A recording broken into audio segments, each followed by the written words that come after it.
სახელითა მამისათა დაძისათა და სულისა თმილისათა ჩვენთან არწმენ ქრისტეს მიერ საყვარელო მამან ძმანოდა და უკვე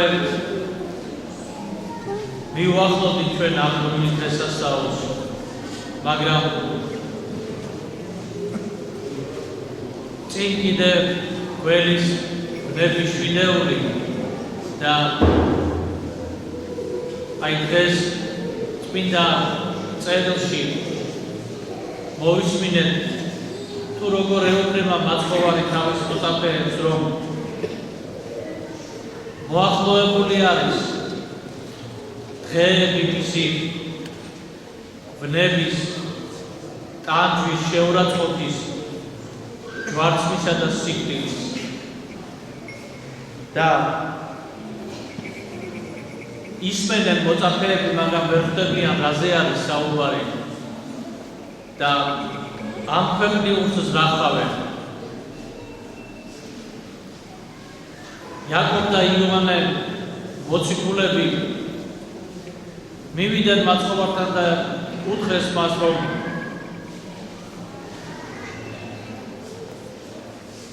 დავსვი ჩვენ მარჯვენით და მარცხენით შენსაო, ხოლო დანარჩენმა მოწაფეებმა ეს რომ მოისმინეს, ისინი აღშფოთდნენ და დაიწყეს ამაზე კამათი ერთმანეთში და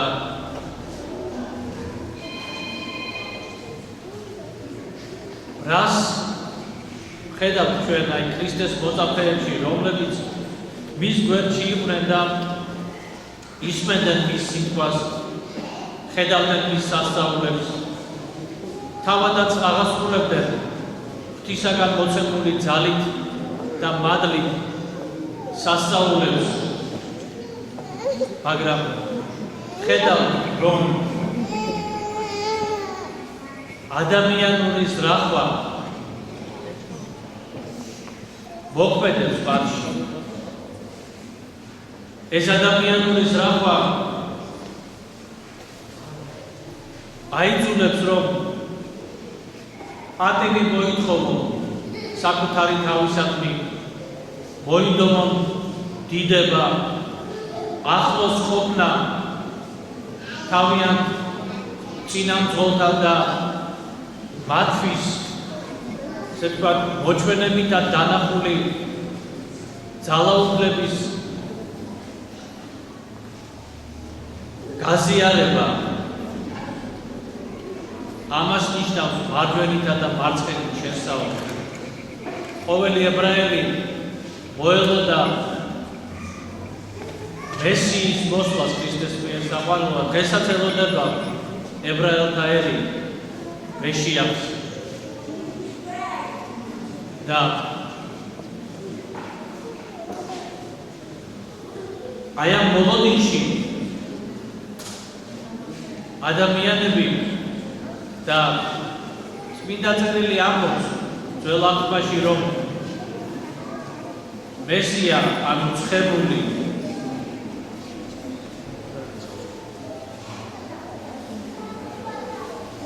ის დაასრულებს ასე ვთქვათ წუხარებას რჩეულიერისა ყოველ ტანჯვას ცრემლს შეუშრობს და სხვა ერები აღიარებენ მესიას და დიდებას ისრაელის ერისაო. ძალიან წინასწარმეტყველი და აი ეს დანიშნულება ერისა არასწორად არის გაგებული ჯერ კიდევ თავად ქრისტეს მოწაფეებში, ისინიც ამგვარად ხედავენ, რომ ეს ყველაფერი არის დაკავშირებული მიწიერ ყოფასთან, მიწიერ ძლიერებასთან, მიწიერ პატივთან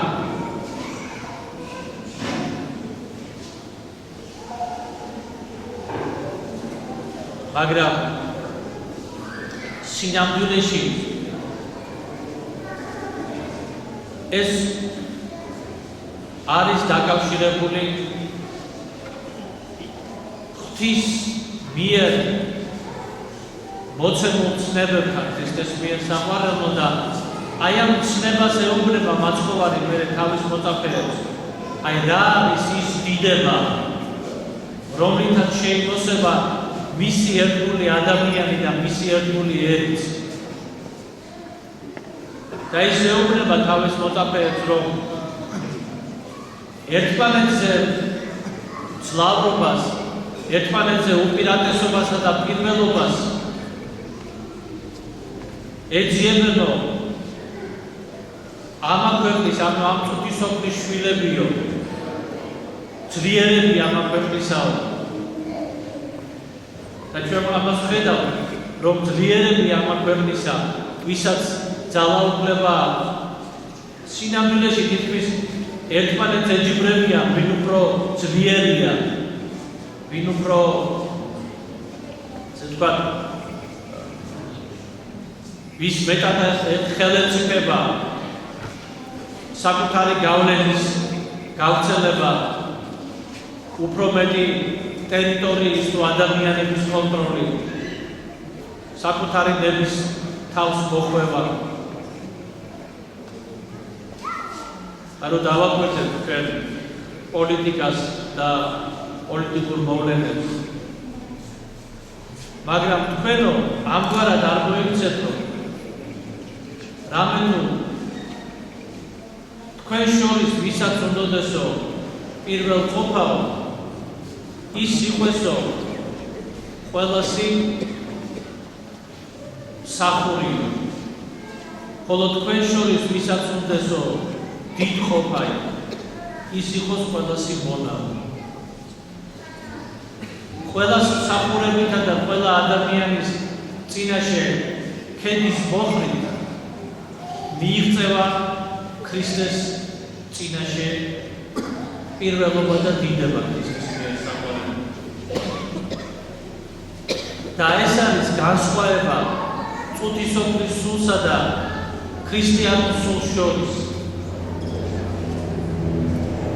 არა ამ ქვეყნიური დიდება, არა ამ ქვეყნიური ძალაუფლება, არამედ გზად ყოფნა, რომ ადამიანის წინაშე გამდავლე, რომ ადამიანს საჭიროების ჟამს გულწრფელად მოემსახურო. და ეს არ მიგაჩნდეს შენ, აი დავიღალე, არ მიგაჩნდეს რომ რა დიდი და კარგი რამე გავაკეთე. არა, ეს უნდა იყოს შენთვის ჩვეულებრივი მოვლენა და ცხოვრების წესი, შენი ცხოვრების წესი.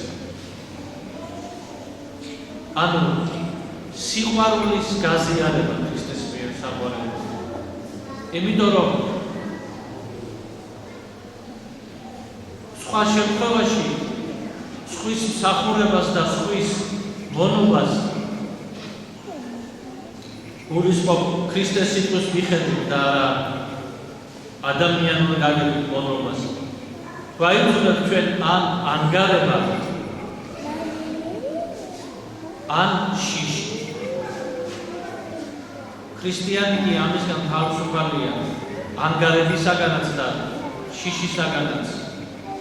და რასაც აკეთებს, ამიტომ კი არ აკეთებს, რომ ან ეშინია, ან ელოდება, რომ ამაში მე გადამიხდიანო. არამედ იმიტომ, რომ ღვთის სიტყვას ასრულებს, ღვთის გულისათვის აკეთებს ამას.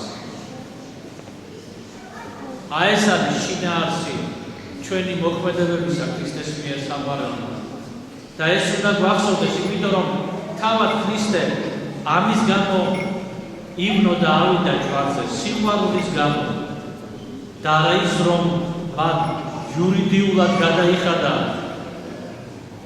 გამოსასყიდი ჩვენი ცოდვებისათვის. არა, სიყვარულის გამო ქრისტეს მიერ საყვარელო.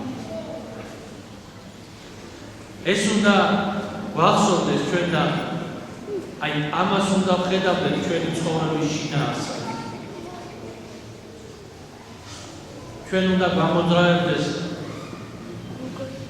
სიყვარული ღვთის მიმართ და სიყვარული მოყვასის მიმართ. და ღვთის გულისათვის უნდა ვაკეთოთ ყოველივე რასაც გავაკეთებთ. და ღვთის გულისათვის გაკეთებული მოანიჭებს ჩვენ სულს, ვადს და მოანიჭებს ცხოვრებას. აი ამგვარი არის განსხვავება წუთისოფლის სულსა და ქრისტეს სულს შორის. და აი ეს გვახსოვდეს. ეს უნდა იყოს ჩვენი მამოძრავებელი ძალა ქრისტეს მიერ საყვარელზე. კაცობრიობას აი ასეთი არის გარდამოცემა, რომ კაცობრიობას ზეობრივი ფასეულობები წარმართობის პერიოდშიც ჰქონდა, არათუ წარმართობის, არამედ ადამიანის დროიდან მოდის. ესეთი არსებობს ნოეს ზედა 7 მცნება. იმ მცნებებში არის ნათქვამი ღვთის თაყვანისცემა, ჭეშმარიტი ღვთისა, ერთი შემოქმედი ღვთისა და არა კერპების თაყვანისცემა.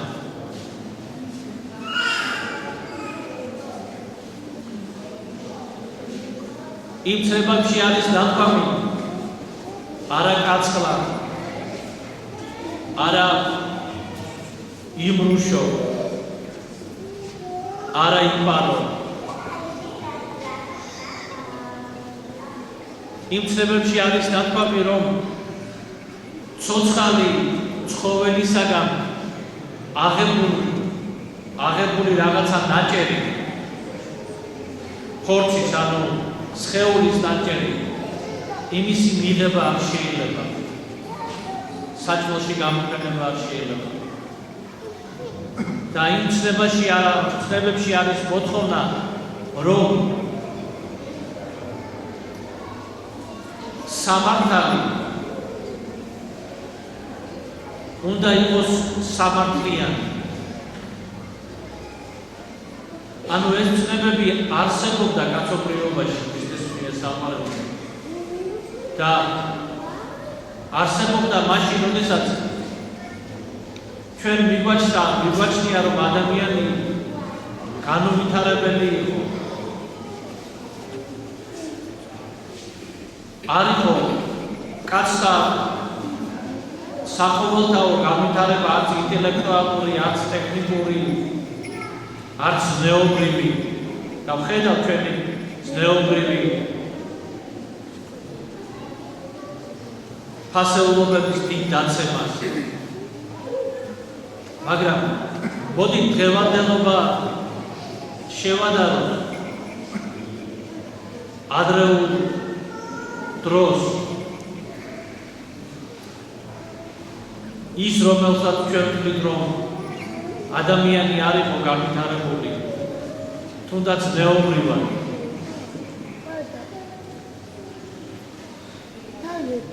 ჩვენ დავინახავთ, რომ ისეთ საზოგადოებებში, რომლებიც პირიქით ზნეობრივად უნდა მაღალ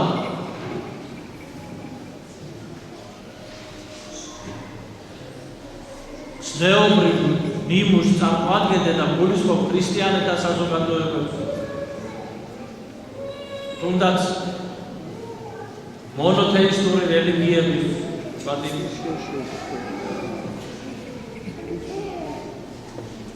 იუდაიზმის, ისლამის წარმომადგენლებს, სადაც არის ცნებები, ის 10 ცნება მოქმედებს და მოსეს ჯური მოქმედებს. და განსაკუთრებულად კი ქრისტიანულ საზოგადოებაში ჩვენ ვხედავთ ზნეობრივ დიდ დაკნინებას. და დაკნინებას არა საკუთარ ცოდვათა განცდა შეიძლება ყოველთვის იყოს ცოდვა. ნოე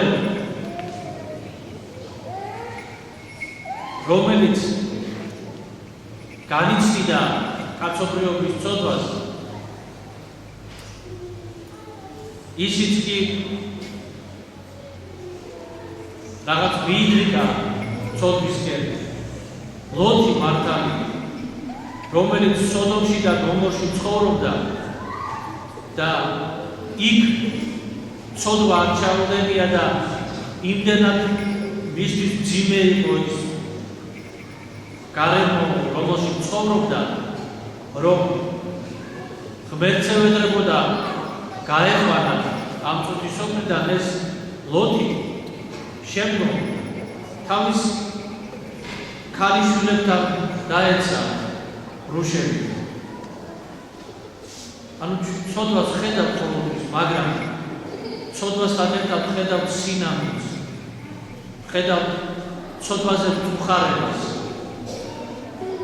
ხედავთ განცდას, რომ ღვთის წინაშე არა ვარ სწორი. დღეს კი აი ეს განცდა არ არის ქრისტეს მიერ საყვარელი. დღეს პირიქით ვარწმუნებენ და ახალგაზრდებს განსაკუთრებულად მათ მინდა უთხრა, რომ ახალგაზრდებს არწმუნებენ, რომ ცოდვა არ არის ღვთის წინაშე. შენ რასაც იზამ, ეს შენი სურვილია. თავარია მეორე ადამიანი არ შეზღუდო, მეორეს არ ავუწყო.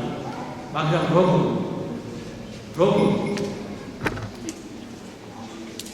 თუ თქვათ მე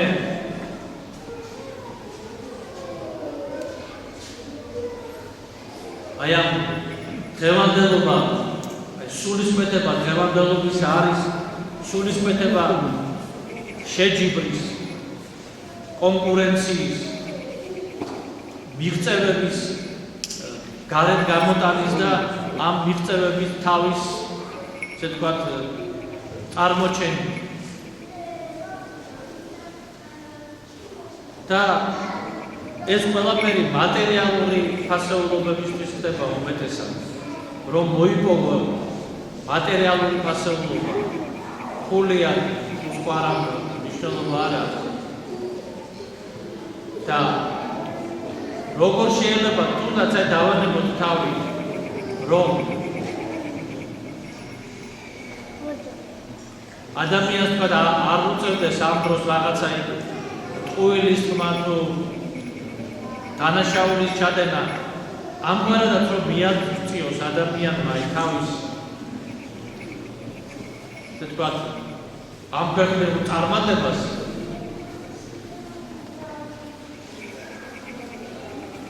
მაინც მას მოუწევს ვიღაცის რაღაცის შეზღუდვა. მაინც მოუწევს მას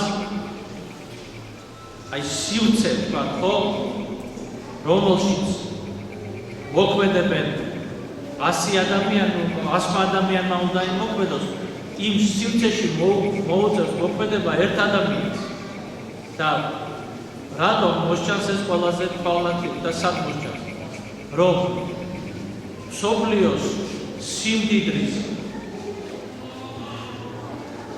უმეტესი ნაწილი არის თავმოყრილი სრულ უმცირესობაში 2-3% კაცობრიობისა. უკვე გამოდის, რომ შენ შეზღუდე დანარჩენი ადამიანები.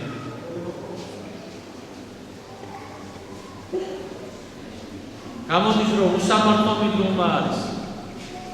თუ ყველასათვის არის, მაშინ ყველასათვის უნდა იყოს, რა?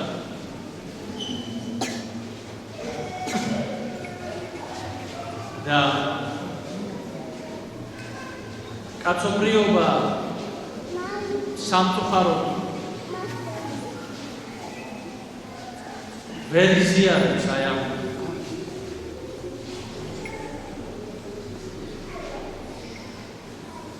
მაღალი ზნეობრიობის სივრცეებს.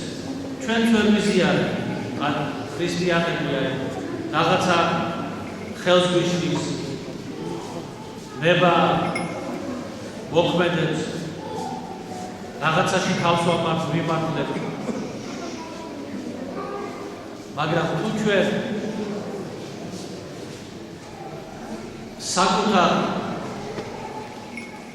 ცოდვას და უსამართლობას ხედავთ და ცდილობთ მაინც რომ ღვთის წინაშე ეს ვაღიაროთ ცოტათი მაინც სამართლიანები ხომ ვიქნებით სამართლიანები მაინც ხო ვიქნებით რომ ვიტყვით რომ არასდროს მოვიქცეთ უსამართლოდ მიუდექი მეორე ადამიანი არ გავითვალისწინე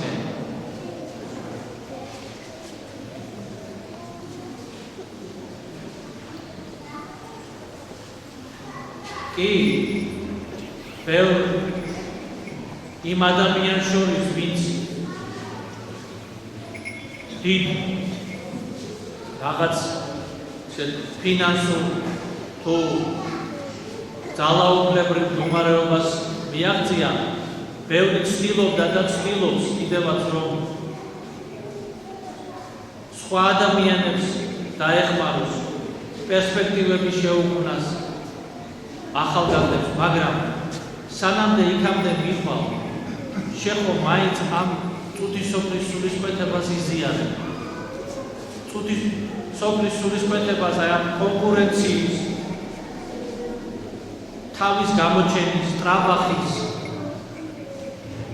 და თავარია შენ შეუძლებელია რომ მოწფელი იყვე ბოლომდე ვერ იქნები იმიტომ რომ შენი მოქმედების მოტივები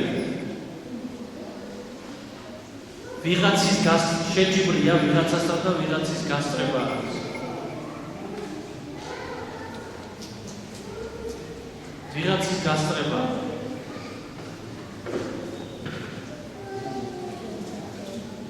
და ამ გასწრების პროცესში იმას კი არ ის კი არ არის შენთვის სასიხარულო რომ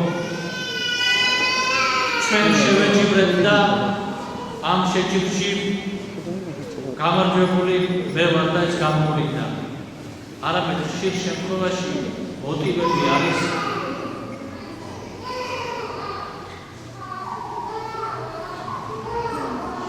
ძალიან მარტივი ესე იგი რომ ფინანსური დიდი მოგება აქვს ადამიანმა და მიაღწიოს რაღაც ფინანსურ უზრუნველყოფას იმასაც იტყვის ადამიანი რომ მე ეს ფინანსები მჭირდება რომ კიდევ უფრო მეტი სიკეთე გავაკეთო უფრო წინ წავწიო რაღაცა დააგიბრა მეცნიერების თუ რაღაცა კიდე სხვა გავაკეთო ამგვარი კი შეიძლება ეს ასეც არის მაგრამ ეს ხო ჩაკეტილი წრეა რომელშიც სულ მოქმედებ სულ რაღაცას თითქოს აკეთებ და საკუთარ თავს ვერ ხედავ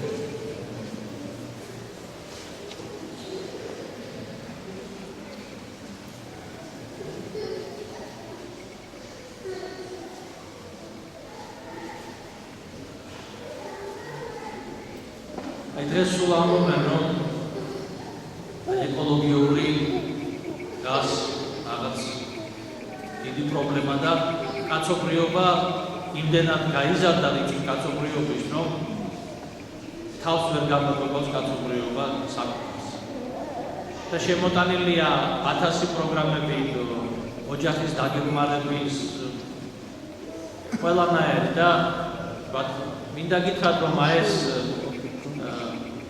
თქვათ მშობიარობასაც უდავს, ასეც თავის დაცვა ეწოდება და უფრო მეტიც ეს ერთსქესიანი კავშირებიც ესეც ამის ნაწილია მინდა გითხრათ.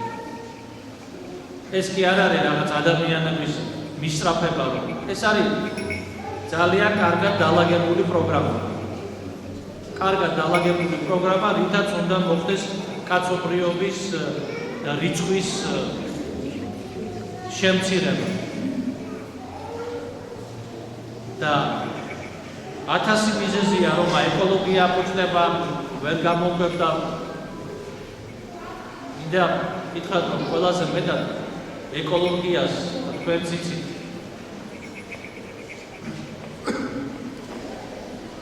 აზიანებს საწარმოო მასშტაბები, სამრეწველობა, დიდი მრეწველობა და მათი მასშტაბები. და არ ხდება არანაირი შეზღუდვა მიწის რესურსების ამოღებაში, მოხმარებაში. ტელევიზორს იყიდი 5 წელიწადში მისი რესურსი ამოწურულია, იმიტომ რომ ჩადებულია, რომ 5 წელიწადში უნდა ამოიწუროს მისი რესურსი და ახალ ტელევიზორზე უნდა იფიქრო და უნდა იყიდო. მაცივარი, ყველა ნივთი. რატო? იმიტომ რომ მოგება უნდა ნახოს იმ კომპანია. მოგებაც და კი ტექნოლოგიურადაც არ ვითარებს, მაგრამ თუ ტელევიზორის დანიშნულება არის ის, რომ ინფორმაცია მომაწოდოს და რაღაცა მაჩვენოს კიდე რაც და განაარჩინება 20 წლიანი საუკეთესო ხარისხის ტელევიზორის გაკეთება შეიძლება, მაგრამ არ მინდა.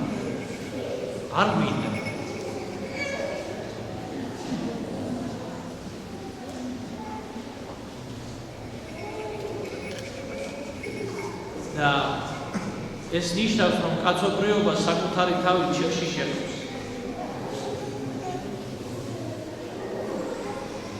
და ჩვენ კიდე ამ თავისი სამწუხაროდ აი ასეთი გაბრუებული, იმიტომ რომ თვალთა ხედვა დაკარგული გვაქვს და დღეს ადამიანებს სისწორეს ვერ ვხედავთ და გაბრუებულები ვართ. ამ გაბრუებულ იდეებს ჩვენ თავს გვახვევით.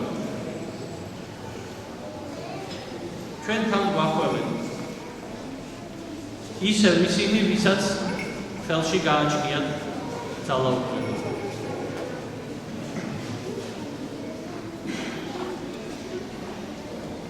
ძალიან მარტივია. რო ავიღოთ აი აფრიკა, რომლისაგანაც უზარმაზარი წიაღისეული გადის ევროპაში თუ ამერიკაში, რო შევხედოთ, აფრიკის განვითარება დღესაც ყველაზე დაბალი არის. ერთ-ერთი ყველაზე დაბალი არის აფრიკის განვითარება და სად არის მაშინ ეს ზრუნვა? სად არის ეს თუნდაც იმ კომფორტისთვის და საერთო კეთილდღეობისათვის იმ წიაღისეულის გამოყენება? თუ თავად აფრიკის მოსახლეობა არის, ესე იგი ყველაზე ღარიბი და ყველაზე ღატაკი.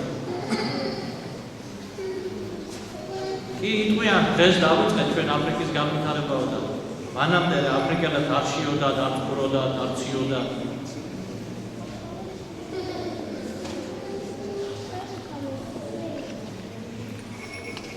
ამიტომაც არის აი ქრისტეს მიერ საყვარელო, მე რა მინდა ვთქვა, რომ ჩვენ ხშირად გონია, რომ ეს თუთი სოფელი შემოგთავაზებს ჩვენ ბედნიერებას და კომუნიზმს ავაშენებთ ჩვენ და იქნება ყველას ისტორია და ყველა, ესე იგი, ყველაზე ზრუნველი ადამიანი სანამდე ნებას არის დაქვემდებარებული, ნებისმიერ ნებას ეს არა ხორციელი მარტო პატიმოყვარეობა, აპარტამანება, ეს ყველაზე საშინელი და დამღრგველი ნებები. სანამდე ადამიანი არის დაქვემდებარებული ნებას და ღვთის წინაშე პასუხისმგებლობას არ გრძნობს, მანამდე აი ჩვენ ვფიქრობთ სამართლიანობას, ყველაზე უკეთეს შემთხვევაში სამართლიანობა იქნება რაღაცა დონეზე, მხოლოდ რაღაცა დონეზე. ცოტა მეტი ან ნაკლები, ან არ იქნება. სამწუხაროდ წუთი სოფელი ვერაფერს ვერ გვთავაზობს. მაგრამ ჩვენ რაც არის ჩვენზე დამოკიდებული, მაინც უნდა შევეცადოთ. იმიტომ უნდა შევეცადოთ, რომ ღმერთმა დაინახოს ჩვენი მცდელობა, რათა გამთავისუფლდეთ ამ წუთი სოფლის სულისკვეთებისაგან, რომ არ დავემონოთ ამ წუთი სოფლის სულისკვეთებას, რომლის გამგებელი არის ეშმაკი, რამე თუ წმინდა სახარებაში გახსოვთ, როდესაც უდაბნოში გამოცდიდა ეშმაკი ქრისტეს, აიყვანა ის ტაძრის, სოლომონის ტაძრის თავზე და აჩვენა მთელი მსოფლიო, მთელი ქვეყანა, ანუ სივრცეები გაიხსნა, იქ რაღაც შეზღუდვა კი არ იყო, ანუ მთელი სივრცეები ამ წუთი სოფლისა და უთხრა, რომ თუ თაყვანისმცემო მე, აი ამ ყველაფერს შენ მოგცემ. შეიძლება ატყუებდა, თავისთავად ატყუებდა, იმიტომ რომ რისი მიმცემელია მთელ მსოფლიოს ვერ მისცემს. მაგრამ იმაზე მიუთითა, რომ ამ მსოფლიოს, ასე ვთქვათ, ამ წუთი სოფლის გამგებლობა გარკვეულწილად მასაც ძალობს რაღაცა სახე. თუ კაცი მას დაემორჩილება და დაემონება. და მაცხოვარმა უპასუხა, რომ ნათქვამი არისო, თაყვანიცეთ, ღმერთსა შესადამსახურებდე მასო. და მაშინ დაუტევა ის ეშმაკმა და წავიდა. აი ეს არის ქრისტეს მიერ საყარებლო. ჩვენ უნდა ვიცოდეთ, ვის ვცემთ თაყვანს და რატო ვცემთ თაყვანს და რატო ვემსახურებთ. და თაყვანი ვცემთ უნდა ქრისტეს და ვემსახუროთ მას იმისათვის, რომ წუთი სოფლის სულმა და ეშმაკის მანქანებამ ჩვენ არ დაგვიმორჩილოს და მის მსახურად არ გვაქციოს. არამედ მოგცეს ის თავისუფლება, რომელიც რამდენადაც შესაძლებელი არის ამ წუთი სოფელში მივაღწიოთ ამ თავისუფლებას და ამ თავისუფლების მომნიჭებელი არის მხოლოდ უფალი ჩვენი იესო ქრისტე. ღმერთმა დააგვიწყო ქრისტეს მიერ საყვარელი და ყოველთვის ჩვენს თვალწინ ვხედავდეთ ღმერთს და ვხედავდეთ ქრისტეს, ეს მხოლოდ უფალს. ამინ. ჩვენთანაც